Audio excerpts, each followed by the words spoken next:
Tous nos cœurs brûlent de cette espérance du retour de notre Sauveur. Différents faits divers nous interpellent et nous incitent à la réflexion. Ils annoncent un événement imminent et d'une grande importance. Mais comment l'analyser? En écoutant Jean-Claude qui, à la lumière de la Bible, t'accompagnera et te permettra d'être prête, d'être prêt pour le retour de Jésus. Note que les éditions spéciales sont disponibles sur YouTube. Quelle est la réponse 2? Le 2, c'est le chiffre. Je te salue fraternellement en Jésus-Christ, le Sauveur du monde. C'est Jean-Claude qui partage avec toi cette nouvelle série qui s'intitule « Découvrir la vérité ». Passé pour Agar, nous continuons notre magnifique histoire. Aujourd'hui, nous voyons Humili 3. Juste avant, prions. Notre Seigneur et notre Dieu, jusqu'à présent, nous avons été éduqués par ce que nous montre la télévision.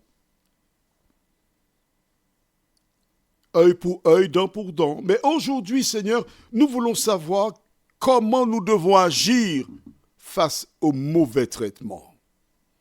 Que le Saint-Esprit nous assiste encore et qu'il scelle les paroles de nos cœurs, nous t'en prions. Au nom de Jésus et pour ta gloire éternelle.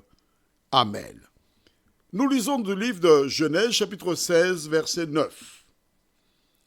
L'ange de l'Éternel lui dit, « Retourne vers ta maîtresse et humilie-toi sous sa main. » Waouh! Rappelle-toi, nous avons vu précédemment que c'était au verset 6, la fin. Alors Saraï la maltraita et Agar s'enfuit loin d'elle. Elle a pris la fuite. Parce qu'elle est seule. Face aux différents problèmes que tu rencontres, n'oublie pas que tu es seul. Je m'adresse particulièrement à celles et ceux qui travaillent quelque part. Et tu sens que le responsable, il est furieux contre toi, il fait des choses, il dit des choses de toi. Que faire? Tu as déjà 20 ans dans la boîte. À ton âge, tu ne trouveras pas facilement un emploi. Peux-tu prendre le risque de partir? T'enfuir? Oh non. Mais comment faire? Parce que la situation était vivable. Agar, rappelle-toi, nous avons vu précédemment que face à un conflit, il y a 3 solutions. La première, l'affronter. Quand c'est possible.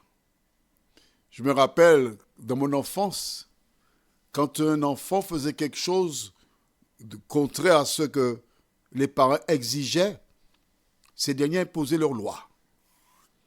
Et pour se faire bien entendre, ils disaient à l'enfant, écoutez, dans un trou de crabe, il n'y a pas de mal.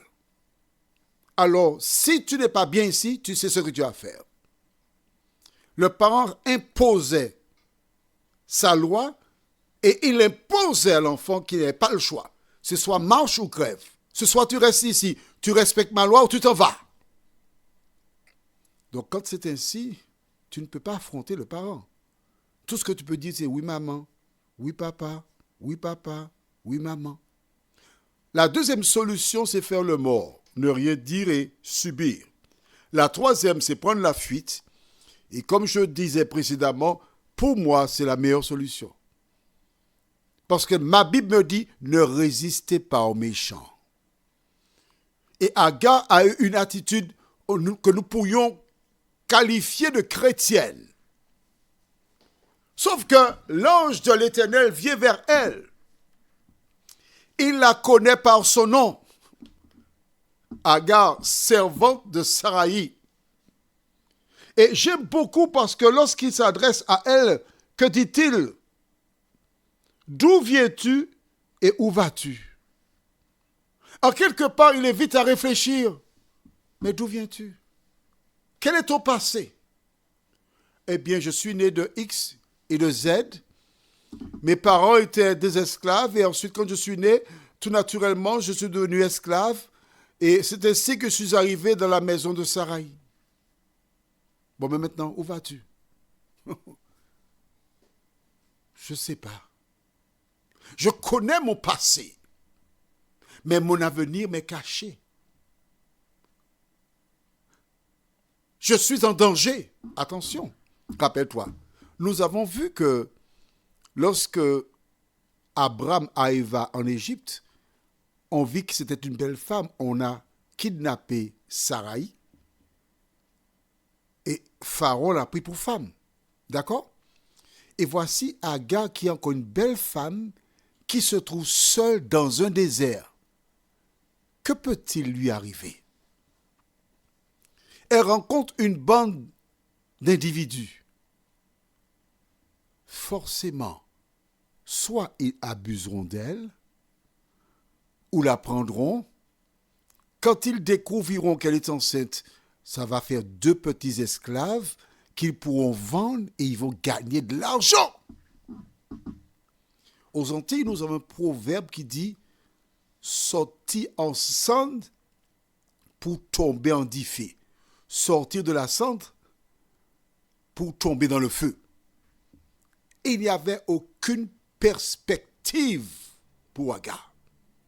Aucune solution plausible. Elle le sait. Mais elle part quand même vers l'inconnu, en espérant trouver un sort meilleur.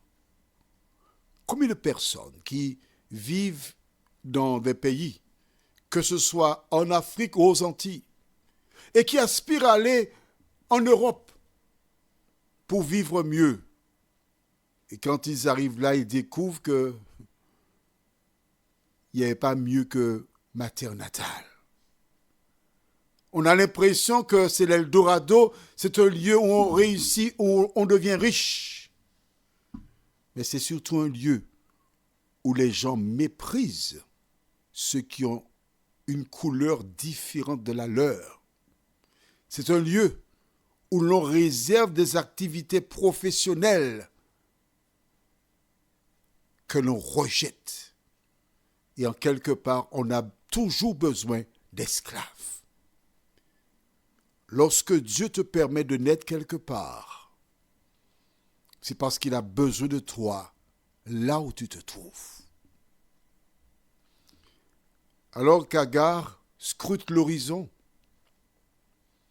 espérant voir une caravane de personnes qui l'accepteront, car il vaut mieux être esclave chez quelqu'un d'autre que de demeurer en présence de Saraï. L'ange de l'Éternel lui donne un conseil. Que dit-il? Verset 9, on l'a lu. L'ange de l'Éternel lui dit, « Retourne vers ta maîtresse. » Hein? Quoi? Retourner vers Saraï? Oh non, ah non! Elle commence à énumérer tout ce que Saraï lui impose comme corvée. Comment elle souffre et moi je retournerai là, mais elle veut de ma mort. Retourne. Et l'ange ajoute, et humilie-toi sous sa main. Il n'a pas dit affronte. Il lui a dit, tu t'es enfui, mais il faut faire le mort pour t'en sortir. Vois-tu, c'est en lisant la Bible que j'ai évoluer. Parce que je te disais précédemment et encore aujourd'hui que pour moi, la fuite, c'est la meilleure solution. Mais attention, écoute-moi bien. Ce que nous découvrons là n'est pas valable pour tout le monde. Si chaque fois que ton époux mange, il te dit que la nourriture n'est pas bonne et prend une chaise pour l'écraser sur toi, il ne faut pas retourner. Ne retourne pas là.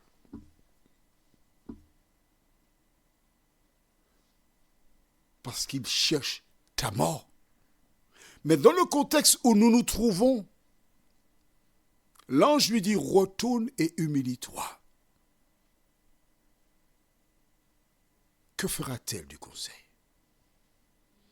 Et lorsqu'il tient ce langage, elle commence à réaliser son erreur.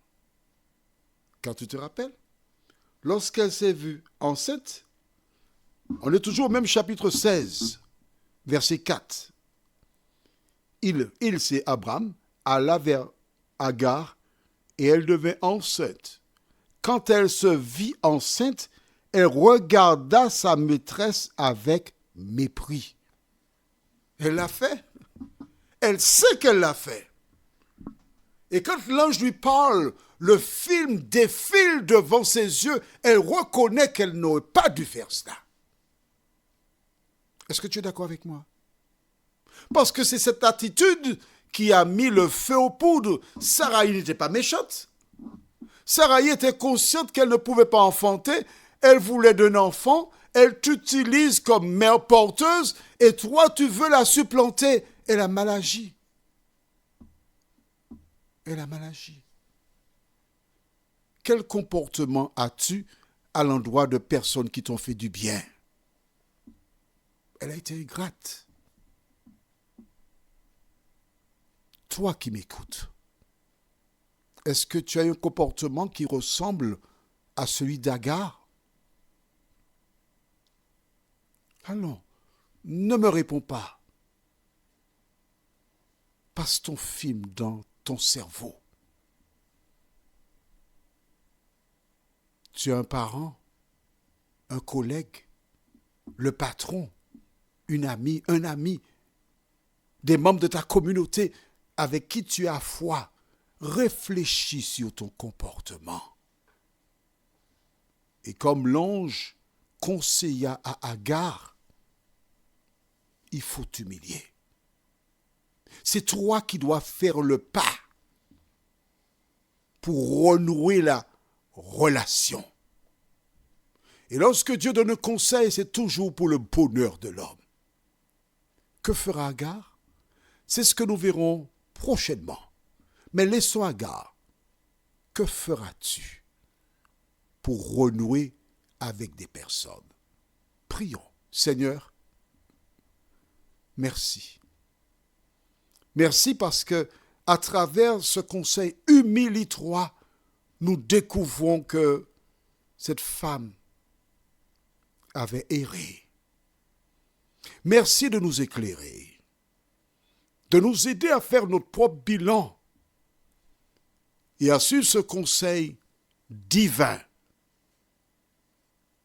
Cette grâce, nous te la réclamons, non pas parce que nous en sommes dignes, non, mais c'est au nom de Jésus et pour ta gloire éternelle.